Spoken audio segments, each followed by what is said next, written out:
اب ہم دجال کے فتنے سے کیسے بچ سکتے ہیں اور دجال کو ختم کیسے کیا جائے گا؟ حضرت مہدی نماز کے لیے تیاری کر رہے ہوں گے اور حضرت عیسیٰ علیہ السلام آسمان سے اتریں گے اور حضرت مہدی کی اقتداء میں حضرت عیسیٰ علیہ السلام نماز پڑھیں گے۔ جب نماز سے فارغ ہوں گے تو حضرت عیسیٰ علیہ السلام کہیں گے کہ مسجد کا گیٹ کھولو، گیٹ بند رہے گا، گیٹ کھولو۔ جیسے ہی گیٹ کھولیں گے تو دجال 70,000 یہودیوں کے ساتھ سامنے کھڑا ہوا ہوگا،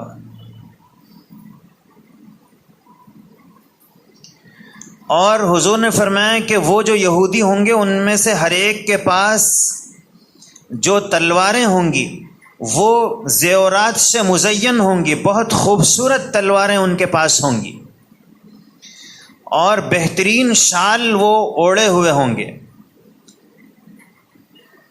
اور حضور نے ایک بڑی عجیب بات بتائی کہ حضرت مہدی کے ساتھ جو مسلمان رہیں گے ان کی تعداد 1200 ہوگی، اور اس میں سے 800 مرد اور 400 عورتیں رہیں گی۔ اب یہاں امتحان ہے کہ لوگ چھٹیں گے، دجال کی طرف کون جانے والا ہے، حضرت مہدی کی طرف کون۔ اب جیسے ہی حضرت عیسیٰ علیہ السلام کی نظر اس کے اوپر پڑے گی تو اللہ کے نبی صلی اللہ علیہ وسلم فرماتے ہیں کہ ذاب کما یذوب الملح، نمک جیسے پگھلتا ہے دجال پگھلنا شروع ہو جائے گا، بھاگے گا وہ جیسے ہی حضرت عیسیٰ علیہ السلام کو دیکھے گا، اور اس کے پیچھے یہودی بھاگیں گے، اور حضرت عیسیٰ علیہ السلام بھی چھوڑیں گے نہیں اسے۔ اور حضرت عیسیٰ علیہ السلام کی جو سانس ہے، حضرت عیسیٰ علیہ السلام جو سانس لیں گے تو ان کی سانس جہاں تک پہنچے گی وہاں تک کوئی کافر زندہ نہیں رہے گا، اور حضرت عیسیٰ علیہ السلام کی سانس بہت دور تک پہنچے گی۔ تو سوال یہ ہے کہ پھر دجال مر کیوں نہیں گیا؟ اللہ تعالیٰ نے دجال کے لیے یہ فیصلہ کیا ہے کہ یہ حضرت عیسیٰ علیہ السلام کے نیزے سے مرے گا، حضرت عیسیٰ علیہ السلام اس پر حملہ کریں گے اور حضرت عیسیٰ علیہ السلام قتل کریں گے۔ تو اگر ان کے پہنچنے سے پہلے ہی مر گیا تو پھر یہ نہیں ہوگا نا، تو دجال بھاگے گا۔ اور حدیث میں ہے کہ لد ایک جگہ ہے، ایک مقام ہے، وہاں حضرت عیسیٰ علیہ السلام دجال کو پکڑ لیں گے۔ اور عجیب بات ہے کہ لد یہ بھی اسرائیل میں ہے۔ اب جو اسرائیل اور یہودیوں کو اتنا یقین ہے کہ دجال کو یہاں پکڑا جائے گا تو وہ پکڑا نہ جائے اس کے انتظامات انہوں نے کیے ہیں، ایئرپورٹ وہاں بنائے، لد پر ایئرپورٹ بنایا گیا۔ ان کو یقین ہے کہ دجال یہاں تک تو پہنچ جائے گا، اب یہاں سے اس کو کیسا لے جانا ہے اس کی تیاری کرنا ہے۔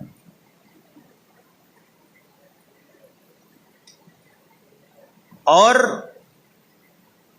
ایئرپورٹ کا جو گیٹ ہے اس کے قریب میں دجال کا محل تیار ہو چکا ہے۔ ان کو یہ معلوم ہے کہ یہ وہاں سے تو بھاگے گا لیکن یہاں تو پہنچ جائے گا۔ اس کا نام ہے ملک السلام کا محل، سلامتی کا جو بادشاہ ہے اس کا محل، اس کا نام رکھے وہ لوگ۔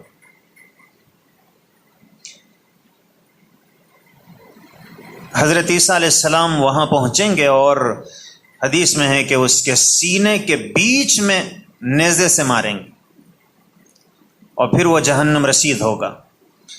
اب جب وہ مرے گا تو یہ جو یہودی اس کے ساتھ میں ہیں ان کا تو باس چلے گیا،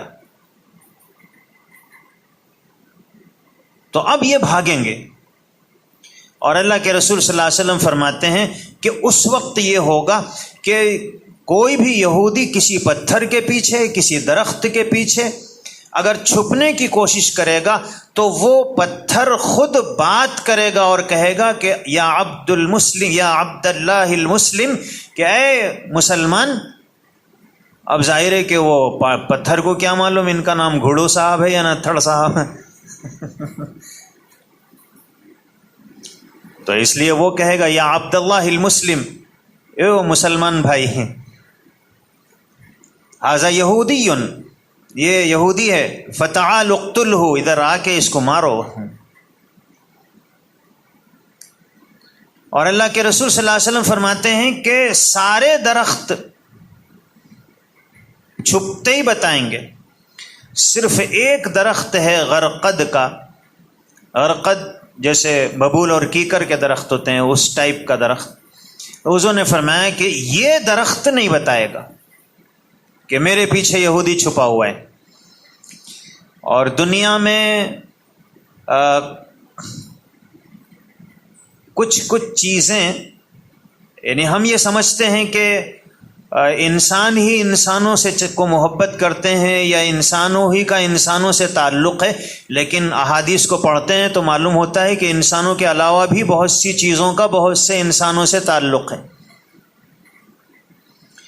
اللہ کے نبی صلی اللہ علیہ وسلم نے فرمایا احد کے بارے میں، ھذا جبل یحبنا ونحبہ، کہ یہ جو احد کا پہاڑ ہے یہ ہم سے محبت کرتا ہے اور ہم اس سے محبت کرتے ہیں۔ پہاڑ بھی مسلمانوں سے محبت کرتا ہے۔ حضرت ابراہیم علیہ السلام کو جب نمرود نے آگ میں ڈالا تھا تو ساری دنیا کے ان پرندوں چرندوں کی خواہش یہ تھی کہ آگ بجھ جائے، لیکن گرگٹ پھونک مار رہا تھا اس میں اور بھڑکے، تو پتہ چلا کہ اس کو ایمان والوں سے دشمنی ہے، اس واسطے آپ مارے تو غیر مسلم مارنے نہیں دیتے اسے، ان کا فیوریٹ ہے وہ۔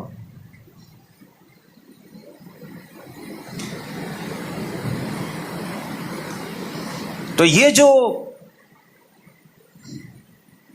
غرقد کا درخت ہے یہ یہودیوں کا فیوریٹ ہے، اس لیے آج اسرائیل میں سب سے زیادہ درخت جو بوئے گئے ہیں اور بوئے جا رہے ہیں وہ غرقد کے ہیں، ان کو معلوم ہے کہ یہی بچانے والا ہے۔